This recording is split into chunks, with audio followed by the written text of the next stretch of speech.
छात्र नमस्कार। New Narmada institute छात्रों आपका स्वागत है। हम आपके लिए अब देखो हिंदी पढ़ाने वाले हैं, जिसमें से आपको एक अध्याय हम कवर करवा चुके हैं जिसका नाम कारक है, और हम अगली कड़ी में लेकर आए हैं समास। और कारक भी बहुत महत्वपूर्ण है। वर्तमान जो एसजीडी चल रहा है उसके लिए भी बहुत अच्छा टॉपिक है जो आपका काम करेगा पेपर में। और अगला है समास। समास तो बहुत महत्वपूर्ण टॉपिक है आपके परीक्षा की दृष्टि से। तो हम आज लेते हैं समास। इस वीडियो के माध्यम से आपको हम सिलेबस समझा चुके हैं हिंदी का, उसके बाद हम लिए कारक टॉपिक, उसके बाद लिए समास। आपको समास पढ़ाया जा रहा है। चलिए देखो समास सब जानते हैं, नहीं जानते कोई दिक्कत नहीं। अब समास के बारे में हम पढ़ेंगे इत्मीनान से। समास दो शब्दों से मिलकर बना है। एक होता है सम प्लस आस। सम प्लस आस। सम का मतलब होता है संक्षिप्त। क्या होता है? संक्षिप्त। और आस का मतलब होता है कथन या शब्द।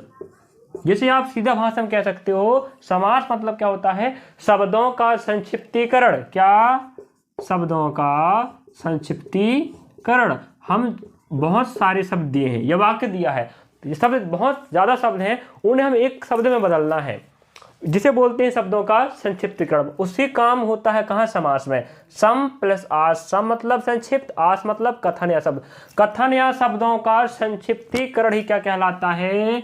समास कहलाता है। ध्यान रखें और ध्यान रखें, समास कहलाता है। अब समास की बात करें तो समास में हम कह सकते हैं समास की परिभाषा है। तो परिभाषा की बात करें तो क्या होगा परिभाषा? बताइए, किसी को पता है? परिभाषा की बात करें, दो या दो से अधिक शब्द आपस में मिलकर नए सार्थक शब्द बनाते हैं, उसे हम क्या कहते हैं? समास कहते हैं। अब समास कहते हैं। अब समास की भेद की बात करें तो समास में हिंदी की बात करें तो समास कितने भेद होते हैं? बताएं कोई? बताइए। समास के 6 भेद होते हैं। कितने भेद? 6 भेद। उसमें आपको सेकंड मिलेगा तत्पुरुष समास, जिसके 6 और भेद होंगे, और एक अन्य भेद और होता है, उसको हम आगे डिटेल में पढ़ने वाले हैं। चलिए अब आगे देखते हैं।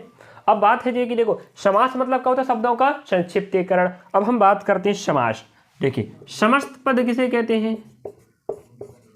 या बोल सकते हैं समासिक पद किसे कहते हैं? ठीक है, इसकी बात करते हैं। समस्त पद या समासिक पद किसे कहते हैं? तो जो पद या वाक्य समास के नियम से बना हो उसे हम क्या बोलते हैं? समस्त पद या समासिक पद कहते हैं। जैसी बात कर लें, एक उदाहरण लेते हैं, राजा का पुत्र। क्या बनेगा इसका समास? राजपुत्र। क्या बन गया? राजपुत्र। अब देखो, आपको देख सकते हो राजा का पुत्र, यहां 3 शब्द थे, 1 2 3। इन सब का क्या हो गया? समास। मतलब क्या होता है? शब्दों का संक्षिप्तीकरण, मतलब संक्षिप्त करना, छोटा करना। तो क्या बन गया? राजपुत्र बन गया। एक शब्द बन गया ना, वही कहलाता शब्दों का संक्षिप्तीकरण, मतलब समास। और जो पद जैसे राजा का पुत्र क्या बनेगा? राजपुत्र बनेगा। तो यहां लिखा है राजपुत्र, यही कहलाता क्या? समस्त पद या समासिक पद। जो समास के नियम से बना हो क्या कहलाएगा? समस्त पद या समासिक पद। तो आपका क्या था? राजा का पुत्र था, इसका क्या हो गया? समास नियम लगा, जो समास के नियम से बनकर क्या बन गया? राजपुत्र बन गया। यही कहलाता समस्त पद या समासिक पद। अब एक लाइन और है, क्या है? समास विग्रह। क्या है? विग्रह। इसके बारे में बताइए। विग्रह, समास विग्रह, या इसे बोल सकते हैं आप व्यास। क्या बोल सकते हैं? व्यास। कोई दिक्कत नहीं है। चलिए हम बात करते हैं समास विग्रह की। जो पद, जैसे यहां समस्त पद है, कौन? राजपुत्र। इसका अगर हम तोड़ें, जिस पद से मिलकर बना है, हम उस पद को अलग करें। जैसे राजपुत्र है, इसका हम विखंडन कर रहे हैं, तो क्या बन जाएगा? ये राजा का पुत्र बन जाएगा। यही कहलाता समास विग्रह या व्यास।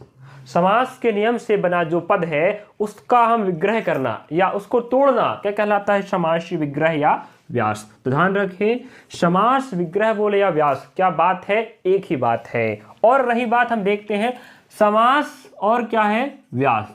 कोई दिक्कत है? चलिए, समास मतलब होता है शब्दों का संक्षिप्तीकरण। क्या होता है? संक्षिप्तीकरण मतलब होता है शब्दों को छोटा करना। लेकिन व्यास में क्या होता है? विस्तार। किसका विस्तार?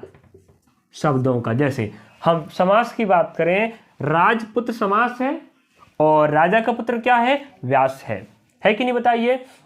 समास क्या है, राजपुत्र, और व्यास क्या है, राजा का पुत्र है। तो व्यास में क्या होता है, विस्तार। देखिएगा, राजा का पुत्र विस्तार हो गया किससे, राजपुत्र का विस्तार करेंगे तो क्या बनेगा, राजा का पुत्र। और समास में क्या होता है, संक्षिप्तीकरण। जैसे राजा का पुत्र दिया है, इसको क्या करना है, संक्षिप्तीकरण, क्या बनेगा, राजपुत्र बनेगा। चलिए समास की बात करें तो आप क्या जाने, समास की परिभाषा जाने, समास किस किस हिस्से से मिलकर बना है, सम प्लस आस, उसका अर्थ जाने, समास की परिभाषा जाने, समस्त पद क्या होता है, समासिक पद क्या होता है, समास विग्रह क्या होता है, समास को विग्रह को और क्या बोल सकते हैं, व्यास, उसके बारे में आप जान चुके हैं। अब हम लेते हैं अगला बिंदु कि किसी भी समास में दो पद होते हैं। क्या होता है, दो पद। एक होता है पहला पद और दूसरा होता है जिसे बोलते हैं दूसरा पद। इस पहला पद को हम क्या बोल सकते हैं, पूर्व पद। किसी भी समास का दो पद होते हैं भाई, एक पहला पद, दूसरा हो जाएगा दूसरा पद, और दूसरे पद को बोलते हैं उत्तर पद। क्या बोलते हैं, उत्तर पद। जैसे बात कर लें, यहां दिया है क्या, राजपुत्र, जो बना है राजा का पुत्र से। अब यहां बात करें तो राज क्या है, पूर्व पद है, और पुत्र क्या है, उत्तर पद है। ठीक है, बात समझ में नहीं आया। चलिए यहाँ क्या है, किसी भी समास में दो पद होते हैं, एक पहला पद, दूसरा पद, और पहला पद को क्या बोलते हैं, पूर्व पद, और दूसरे पद क्या बोलते हैं, उत्तर पद बोला जाता है।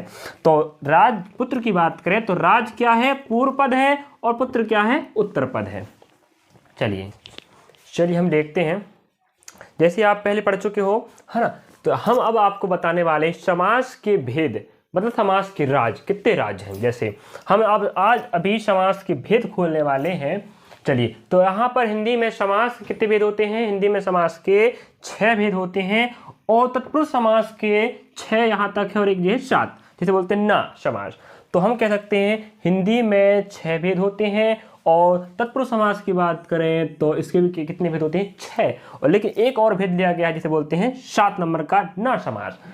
हम इन समस्त समासों को एक मिनान से टॉपिक वाइज क्लियर करवाने का प्रयास करेंगे, जिससे आपको पेपर में दिक्कत नहीं होगा। चलिए कोशिश करते हैं।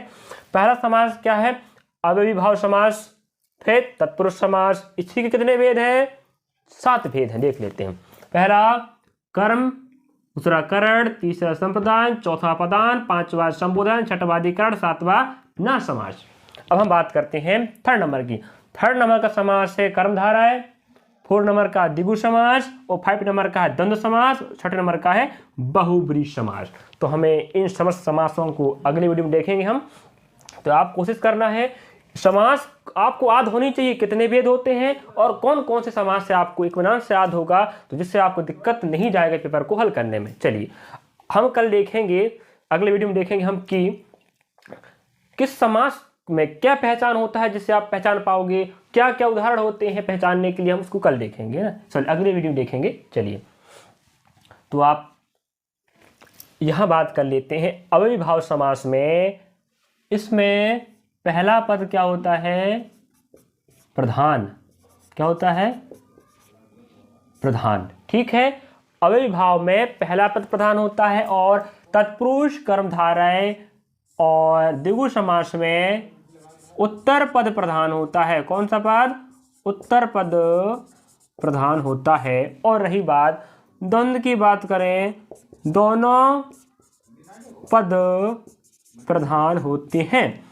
और अंतिम की बात करें, छठवें में कौन आता है, बहुब्रीहि समास, जिसके दोनों पद अप्रधान होते हैं। दोनों पद क्या होंगे, अप्रधान, जो आपस में मिलकर दूसरे पद को इंगित या पद की ओर संकेत करते हैं, संकेत करते हैं।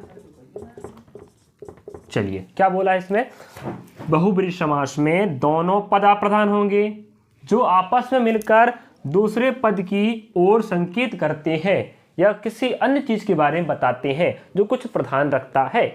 चलिए हम अब बात कर लेते हैं अब तत्पुरुष समास। सेकंड नंबर कौन, तत्पुरुष समास। इसके कितने भेद हैं, 6, और एक होता है 7 नंबर का।